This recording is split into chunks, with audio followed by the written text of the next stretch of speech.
Kevin saves Lily and her mom from Bradley, but not before Grandma Jones and Dorothy show their true colors and abandon him. Bradley has a surprising change of heart and kneels down in front of Kevin, revealing that Kevin has revealed his true identity to him. Kevin lets Bradley go, but tasks Drake with keeping an eye on Jason Jones. Kevin visits a real estate agent to look for a new condo, but is dismissed as a construction worker. Lily and her new potential husband, Garrett Butcher, arrive, and Garrett is rude to Kevin. The real estate agent fawns over Garrett, and Kevin is left looking like an outsider. Will Kevin find a way to reclaim his rightful place, or will he continue to face humiliation and betrayal? When Rachel finished speaking, she looked over at Kevin and saw that he had just finished his call. "What do you know? Listen, I'm Lily's new boyfriend, and Aunt Dorothy wants us to get married. So what do you say to that? Do you think you deserve her? Lily, how can you even be with a schmuck like this?" Rachel felt helpless. She never expected Lily to actually abandon Kevin. Then she thought to herself, maybe she still doesn't know who Kevin really is. Lily looked directly at Kevin and narrowed her eyes. "My mother arranged it all." She still couldn't say no to her family. Hearing this, Rachel instantly understood and shook her head helplessly. Garrett didn't like Rachel's reaction at all. "Lily, your friend seems to have already made up her mind about me. What have I done wrong? What are you still standing here for? This isn't a grocery store. Not everyone can just walk in here off the street." "Well, what if I want to buy one of your properties?" "With what? Did Lily give you some of her money?" Kevin almost laughed out loud when he heard that. "You have no idea what you're talking about. No, Kevin didn't ask me for any money. I don't really like you, Garrett, but your company does have some good properties.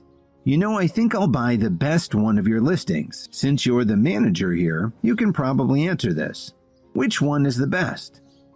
"Wow, Aunt Dorothy said you're worthless, but you sure are good at bragging." Pointing at the beautiful tower, he said, "This is the Corwin Tower. You've probably seen it going up a few blocks from here. The penthouse is available for anyone who can afford the price tag, $8 million. Can you afford it?" Kevin saw that Rachel was about to say something and he put his finger to his lips to ask her to be quiet. "That's what I thought. This would be a good time for you to leave." "Who said I can't afford it?" "Didn't you hear what I said? The penthouse costs $8 million. Kevin ignored him. He just took out a black card from his wallet and looked. Then he walked over and handed it to a different agent, the one who was standing near the reception desk. "Wait." Garrett stopped her as she was about to go into the back room and swipe the card. "Isn't this your first day at work? That's not the proper procedure." That's when the agent realized that Kevin's card didn't even have a name on it. "I guess the only way to find out if my card is good is to swipe it." Just then, Garrett's phone rang. When he saw the caller ID, he quickly stepped away and answered the call. "It looks like your manager is on the phone. Go ahead and swipe my card." He smiled and added, "For the full amount." "Yes, sir. Please wait a moment. Where did you get that black card?" The agent returned after a couple of minutes. She was incredibly excited. "Sir, I'm sorry to keep you waiting." "Is the transaction complete?" "Yes, sir. You are now the new owner of the top 2 floors of the Corwin Tower. This is my first day, so I'm sure someone else will go over the paperwork with you." "What did you just say?" The rude agent, the one who had met Kevin earlier at the door, was shocked. "Miss Moore, this gentleman has just bought the Corwin Tower penthouse, and he paid in full." The young woman could barely contain her excitement. "And I get a 2% commission." Kevin looked at her name tag. "Well, Lisa, it looks like you earned $160,000 today." Garrett finished his call and walked back to them. "You still haven't left?" Garrett, in his smug way, told him. "If you can buy the Corwin Tower penthouse, I will personally kiss your..." "Are you sure you want to make that bet? Remember, there are a lot of witnesses here." "Yes, that's what I said." Rachel started to laugh hysterically. "But Mr. Butcher, this gentleman has already bought the Corwin Tower penthouse." "What did you say?" "It's not a mistake, sir. This gentleman just bought the property. His credit was good." Garrett's jaw dropped. "Will that be the left cheek or the right?" Kevin inquired politely. "Never. Not for someone like you." "Are you sure?" "Nope. and there's not a thing you can do about it. How dare you talk to me like this? I'm not afraid of you. I work for the Williams Corporation." "Wow, I'm really impressed." Rachel, who had already seen the extent of Kevin's influence, couldn't believe what she was hearing. "Yes," he said in a very matter-of-fact way. "I'm very high up in the organization. A good-for-nothing like you wouldn't even be able to get through our company's gate." Just then, a distinguished-looking middle-aged man rushed through the front door and raced up to Garrett saying, "You are no longer an employee of the Williams Corporation. Please turn in your access badge." "Director Turner, what are you doing here?" Garrett didn't understand why one of the Williams directors was in his office. "It's a good thing I came down here. I wouldn't know how you treat our customers."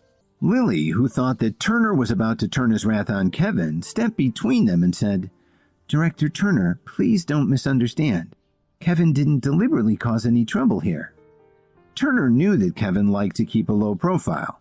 When he noticed that his CEO was giving him a look that said, "Don't tell them who I am," he smiled kindly at Lily and told her, "Ma'am, that's not my intention at all. As a matter of fact, I want to apologize to this gentleman. Sir, I'm really sorry that Mr. Butcher was put in a position of authority at our company. He was obviously very unprofessional toward you. Please accept our apologies." On the way over to the office, Turner had gotten a call from Miss Wilson, Kevin's chief of staff. She explained the situation and also sent the video surveillance from the office's security system, and he watched it on his phone. It was damning evidence. "I accept your apology, Mr. Turner, but if you don't fire this man in the future—" "Of course, sir." Turner understood right away what Kevin meant. He turned around to face Garrett and then pointed at the door. "Please leave." "Director Turner, please, you can't fire me. Vice President Ambrose is my uncle. Let me call him." Garrett pulled out his phone and called his uncle. "Uncle Ed, help! Director Turner said he wants to fire me." "Don't panic, Garrett. Where are you? I'll be right there. We're in the Corwin Tower sales office. When you get here, we'll all be in Mr. Butcher's office." Then he hung up the phone. "Sir, I hate to trouble you, but could you please come with me to the office? The vice president is a reasonable man. As long as you explain to him what happened, I think he'll understand the situation." Although Turner was an important manager in the company, his position was only slightly higher than Garrett's. He had to be careful not to provoke someone like Vice President Ambrose.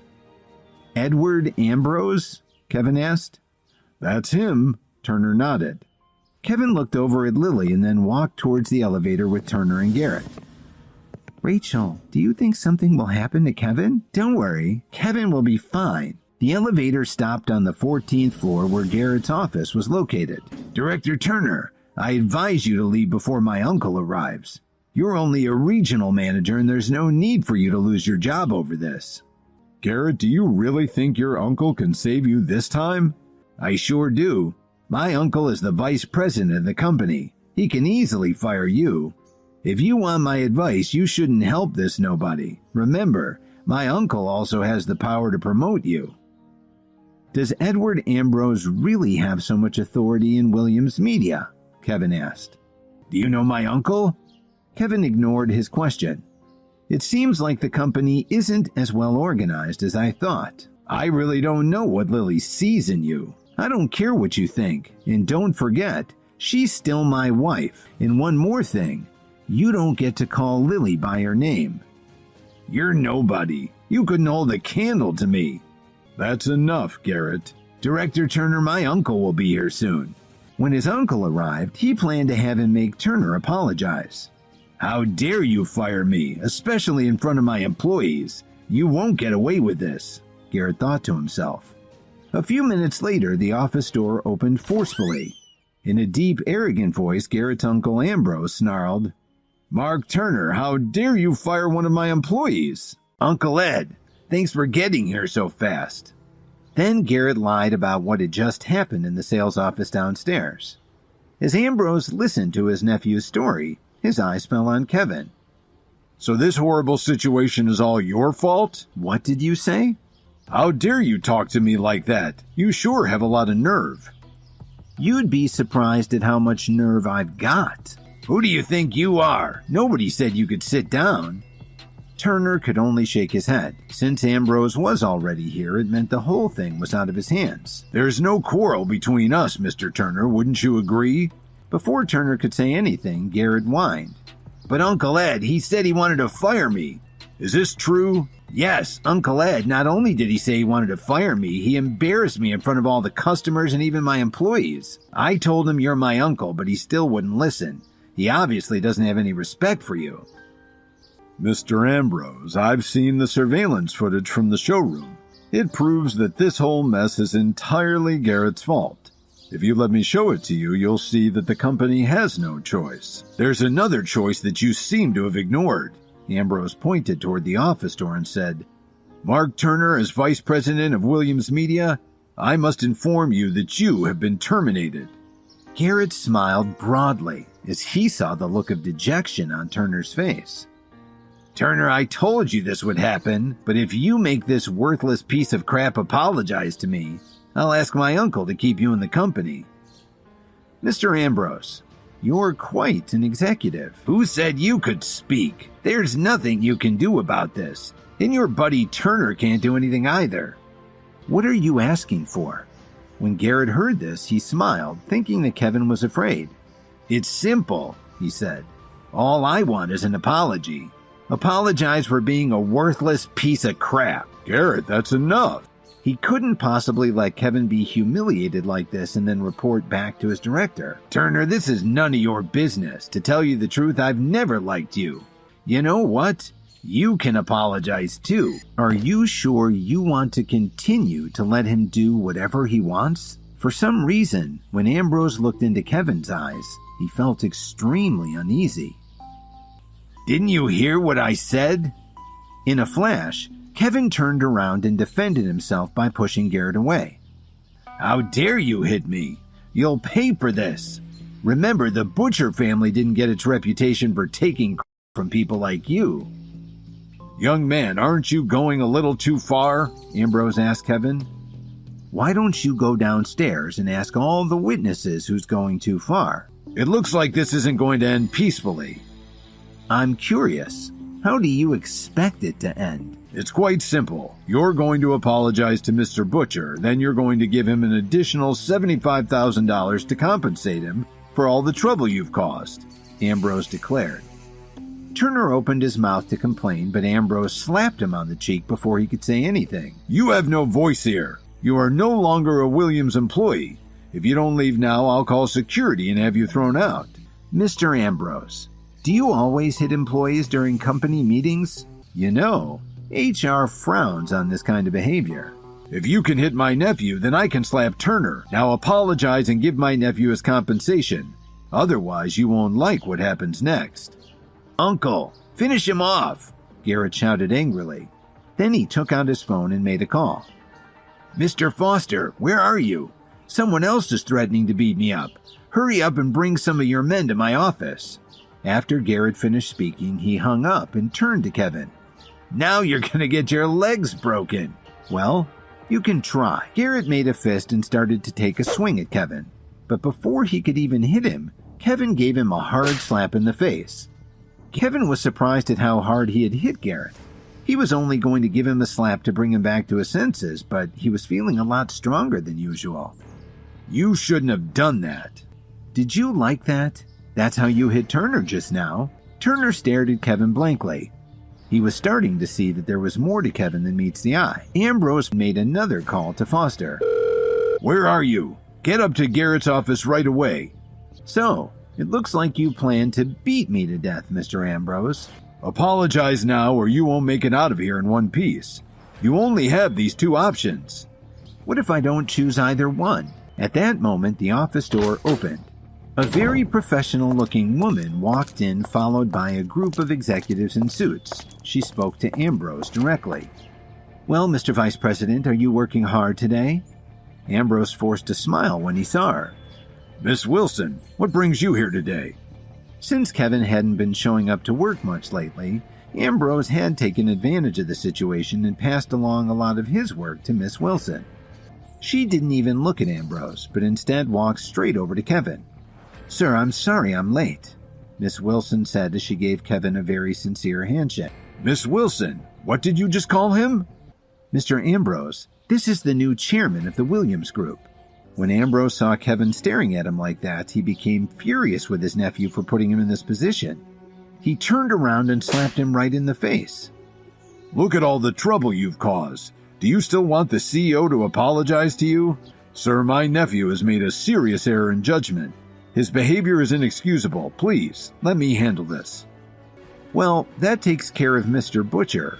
But Mr. Ambrose, I believe you made a few threats of your own. Suddenly, the office door was violently kicked open. A man walked in with a few stocky young men. Mr. Ambrose, why did you call us here in such a hurry? What are you doing here? Ambrose yelled. Sir, did I do something wrong? Why are you yelling at me? Who told you to kick the door open?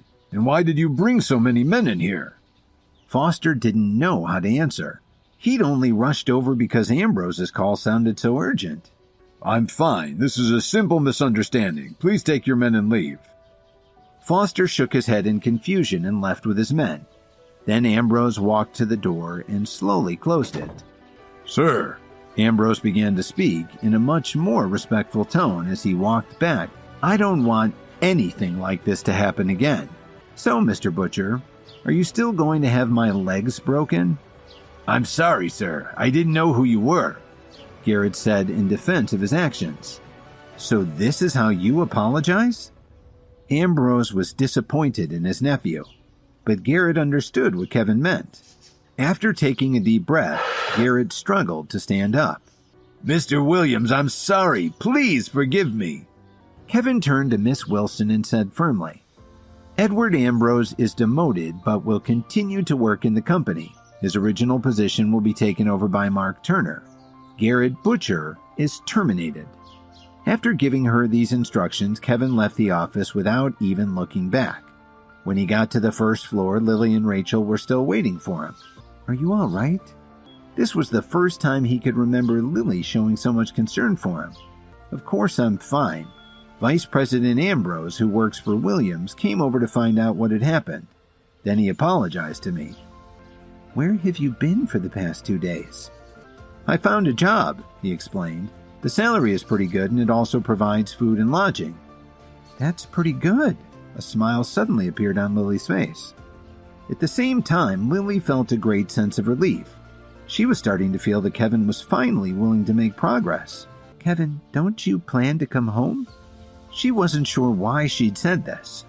They hadn't been getting along for a long time, but now, after being apart for just 2 days, she felt uneasy. Let's talk about it later. I've been a little busy lately. It's rare to have a boss who trusts me this much. He even asked me to come down here and buy a home for him. Lily didn't ask who it was. After all, there were a lot of rich people in Chicago. Why did you take my place as Bradley's hostage? Weren't you afraid? Kevin looked at Lily lovingly and replied, You're my wife. Lily felt her heart flutter. Glancing at the caller ID, she saw that it was from her company. Lily said a few words and hung up. I'm sorry, but I have to go now. There's something I need to take care of at work. Take good care of yourself.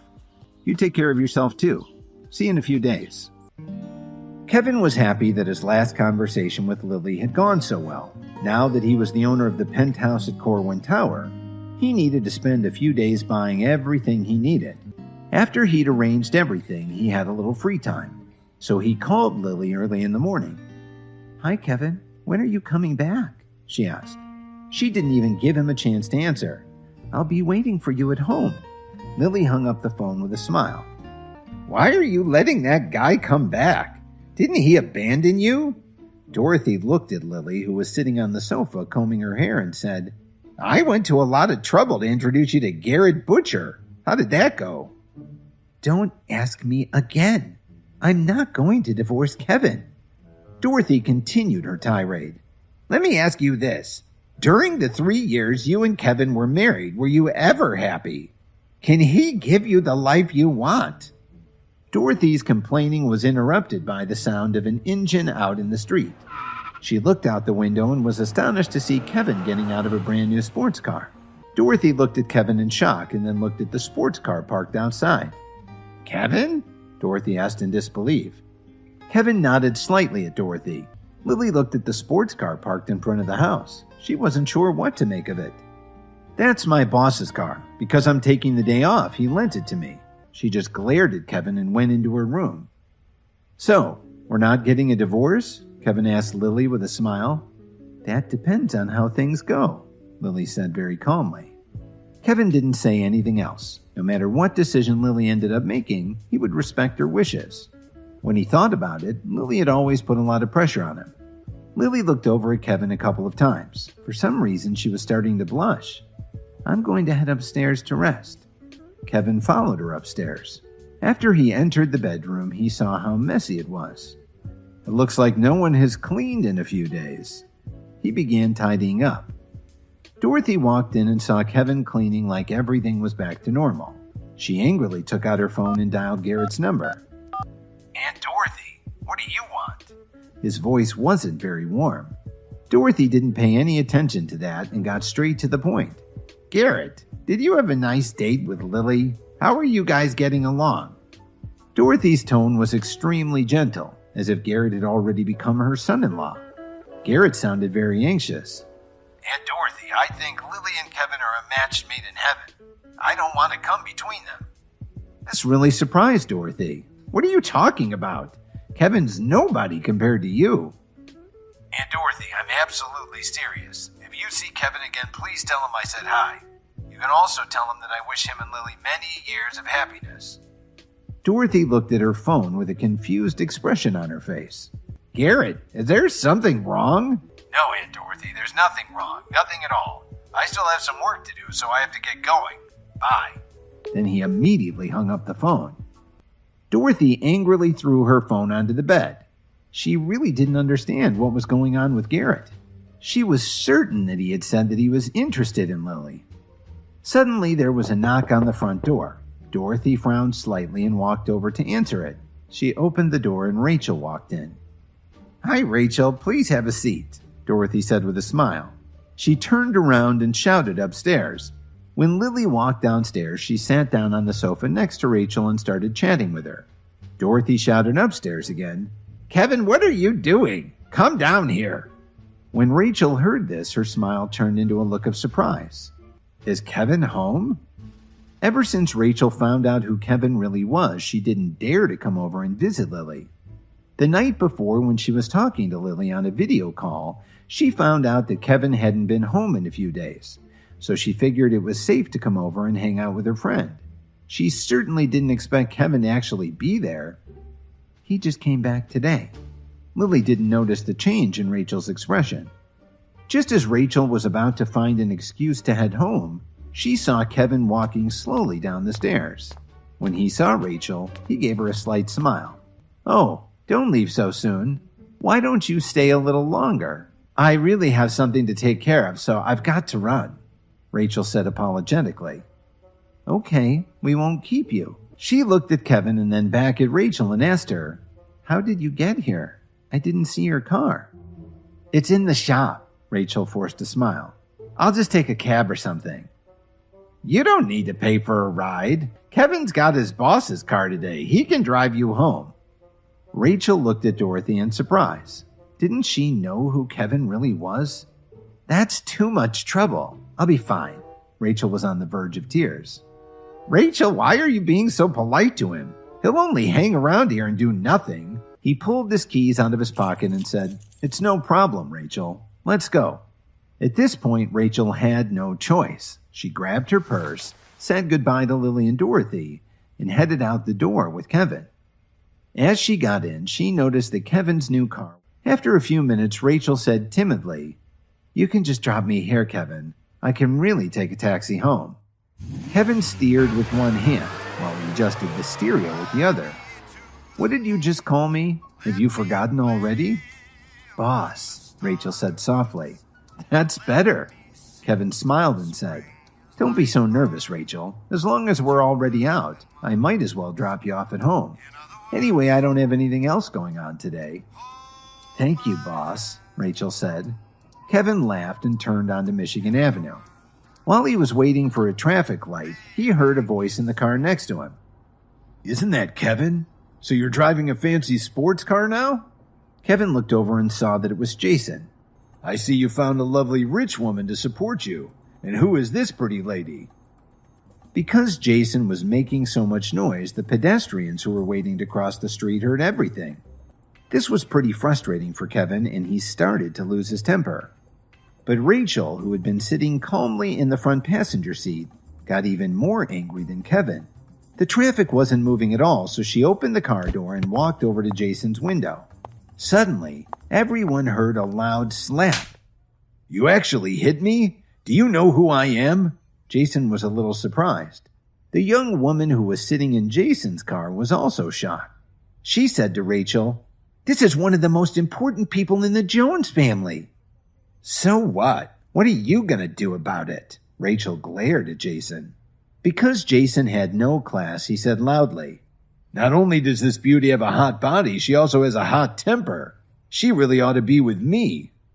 The bystanders who were anxiously waiting for the light to change spoke quietly to each other, but nobody said anything that might risk provoking Rachel. Rachel glanced at Kevin and saw the smile on his face. This gave her even more confidence. With the support of Williams Media's CEO, what was there for her to be afraid of? She put her hands on her hips and said, You're nothing compared to Mr. Williams. Mr. Williams? Jason wondered. The onlookers were stunned. Jason also looked surprised. Rachel turned around and walked back to Kevin. She leaned in the passenger window and said, Boss, I did well, didn't I? You did really well.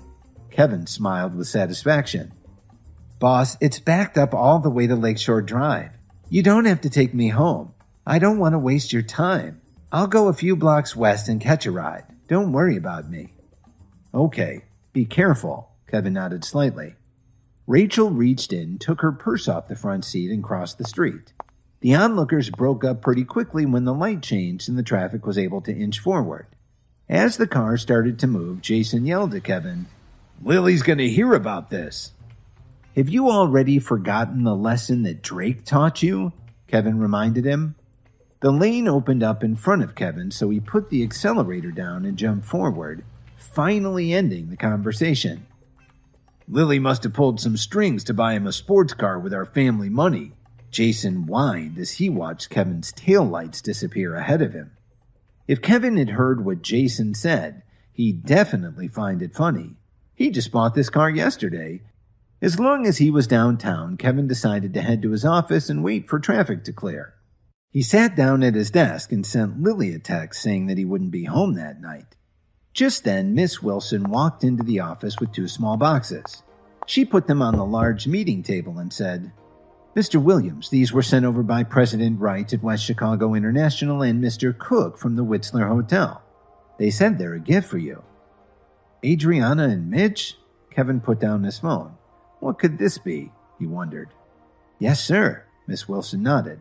There was a trace of excitement in her voice. Thank you, Miss Wilson. Please don't let me keep you from your work, Kevin said gently. She left the office and Kevin opened the box for Mitch. There was a red pill inside. Kevin clearly remembered the pill that Mitch had given him a few days before. Since he took that pill, it seemed his body had gone through some changes. He wanted to find out more about this fiery red pill, so Kevin called Cook.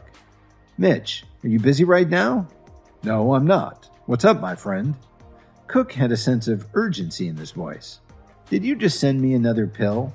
What's this one supposed to do for me? He wasn't sure if he wanted to hear what Cook had to say. Hi, Kevin here. If you're wondering what happens next, then stay tuned on the Pocket FM Universe channel for more episodes.